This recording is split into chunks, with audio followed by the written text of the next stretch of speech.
নমস্কার সবাইকে। আপনারা সবাই কেমন আছেন? আশা করি সুস্থ আছেন আর ভালো আছেন।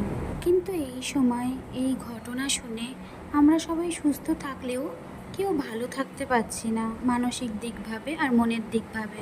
আজ দিনটা হলো রবিবার, সকাল থেকেই দেখছি বৃষ্টি হয়ে চলেছে।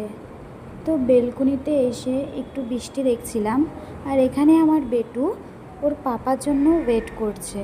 ওর পাপা গেছে বাজারে। এমনি ও দরজার সামনে বসে থাকতে খুব ভালোবাসে, যদি এখানে কোনো লোকজন দেখতে পায়, তাই দরজার সামনে বসে পাপার অপেক্ষা করছে। অপেক্ষা করতে করতে পাপা বাজার থেকে চলেও এসছে, আর পাপাকে দেখেই ওর লাফানো শুরু। এবার পাপা বাজার থেকে এনেছে মিষ্টি, চাল, তারপরে দুধ। একটু বৃষ্টি হচ্ছিল দেখে আমাদের দুজনেরই চা খেতে ইচ্ছা করছিল, তাই দুধও নিয়ে এসছে। বৃষ্টি দেখতে দেখতে আমি চাটা বানিয়ে নিলাম, আর আমার বর মুড়ি মেখেছে, মুড়ি দিয়ে খাবে। আর আমি একটু আগেই স্যান্ডউইচ বানিয়ে খেয়ে ফেলেছিলাম, তাই আর আমি মুড়ি খাবো না।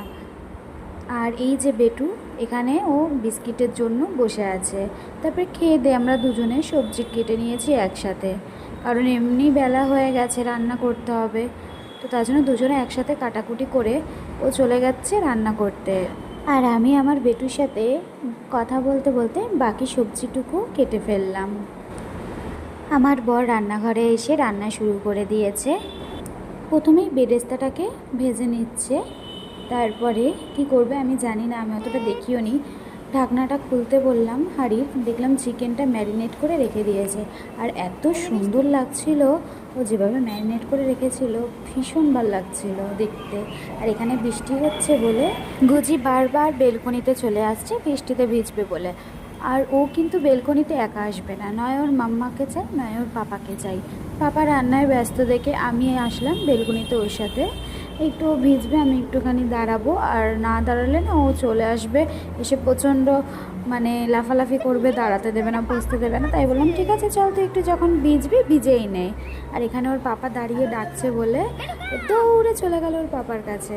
আবার আমি ডাকছি বলে যে আমার কাছে কিন্তু আসবে না, কিন্তু আমার কাছ থেকে ওইদিকে চলে যাবে, বল খুঁজছে এখন, বল নিয়ে খেলার জন্য।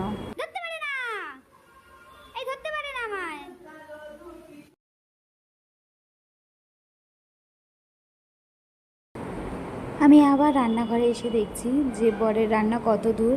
চিকেনটা ম্যারিনেট করে কষাচ্ছে, আর এত সুন্দর গন্ধ বেরিয়েছে, আর এত সুন্দর কালারটা। তাই আমি দেখে আবার চলে এলাম। এবার যাব আমি স্নানে, কিন্তু হঠাৎই আমার এই তেঁতুলার প্যাকেটটা চোখে পড়লো, তা একটুখানি নিয়ে খাচ্ছিলাম। এটা আমি দার্জিলিংয়ে প্রথম খেয়েছিলাম, খুব ভালো লেগেছিল খেতে। তারপরে বরাবর যখন সিকিম গেছিলো, তো সিকিম থেকে নিয়ে এসেছিলো। বেশ পছন্দের এটা আমার। আপনারা যারা হয়তো খেয়েছেন তারা জানবেন, এটা ভীষণ ভালো লাগে খেতে। তো স্নান করে এসে আমি গোপুসোনাদেরকে একটু বৃষ্টিতে ভেজাচ্ছিলাম, বসিয়ে রেখেছিলাম যাতে ওরা একটুখানি আনন্দ পায়, মজা করে, বৃষ্টিতে ভিজে ভিজে লোক দেখে। তো বৃষ্টিতে ভিজিয়ে আমার এখানে পুজো দেওয়াটাও হয়ে গেছে। আর পুজো দেওয়া হয়ে গেছে, আর এখানে দেখছি যে গুজিকে আজকে খাইয়ে দিতে হচ্ছে, ওর পাপা ওকে খাইয়ে দিচ্ছে। আর এইদিকে বিরিয়ানিও রান্না রেডি। তো আমি বললাম যে ঢাকনাটা একবার খোলো, দেখি কীরকম লাগছে। তো ঢাকনাটা খুলতেই এত সুন্দর কালারফুল দেখে, আর গন্ধটা এত সুন্দর এলো, তো বললাম শর্ট জলদি চলো খেতে বসে পড়ি। তো এখানে বর বিরিয়ানি দিয়ে দিয়েছে, আর আমার তো ডিম সেদ্ধ লাগবেই লাগবে, তো আলাদা করে একটা ডিম সেদ্ধ করা হয়েছিল। তো এখানে খেতে বসে গেছি, আর গুজির এখানে নজর হচ্ছে ডিমের দিকে। ও মনে মনে বলছে যে মাম্মা তুমি বিরিয়ানি খেয়ে নাও, চিকেন খেয়ে নাও, আলু খেয়ে নাও, লঙ্কা খেয়ে নাও, পেঁয়াজ খেয়ে নাও, কোল্ড ড্রিঙ্কস খেয়ে নাও, কিন্তু ডিম নামায় দাও। ও একদম তাকিয়ে আছে, চোখ যেন ওর সরছে না ডিম থেকে। আপনারা দেখুন কি সুন্দর তাকিয়ে আছে সে। তো যাই হোক, আমি আগে ওকে একটু ডিম দিয়ে ওর চোখের খিদে আর মনের খিদেটাকে আর ওর ইচ্ছেটাকে পূরণ করে তারপরে আমি খাবো। তো এখানে আমি ডিমটা দিতেই ও সব পাত করে খেয়ে ফেললো। তো এবার আমি একটু খেয়ে নিই, কারণ অনেকক্ষণ ধরেই বসে আছি বিরিয়ানির প্লেটটা সামনে নিয়ে, তো আর লোভ সামলাতে পারছি না। তো এখানে আমি লঙ্কা দিয়ে, আলু দিয়ে, ডিম দিয়ে আর চিকেন দিয়ে রাইসটাকে নিয়ে একটু খেয়ে ফেলছি। আর বেরেস্তাটা আমি বললাম যে কী গো, পেঁয়াজটা তো একটু বেশি ভেজে ফেলেছো।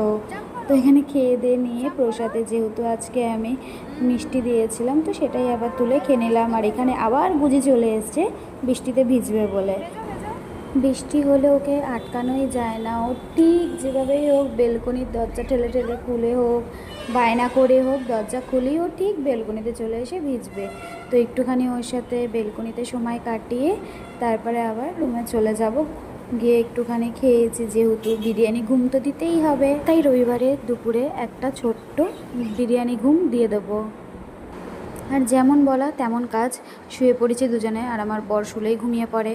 তো ঘুমিয়ে পড়েছে আর আমি এখানে একটুখানি ফোন দেখছিলাম। আর বিকেল হতেই বর একটু বেরোবে বলে রেডি হয়ে বেরোলো, গ্রিলের সামনে দাঁড়িয়ে আছে, ফোনটা নিতে ভুলে গেছিলো, তাই বললো ফোনটা দাও। আর ও যাচ্ছে এই সিলিন্ডারটাকে দিতে। আমরা যেখানে থাকতাম সেখান থেকে একটা সিলিন্ডার নেওয়া হয়েছিল, তো ওখান থেকেই ওটাকে আর কি ফেরত দিতে যাবে, তো তাই বেরিয়েছে। তো আমি গুজিকে বললাম চলো বেটু, আমরা বেলকনি থেকে পাপাকে টাটা করব। আর আমার বেটু পদু দোলাতে দোলাতে বেলকনির দিকে যাচ্ছে, দেখেছেন যে কীরকম এরকম লেজটা নাড়াচ্ছে, পদুটা নাড়াচ্ছে।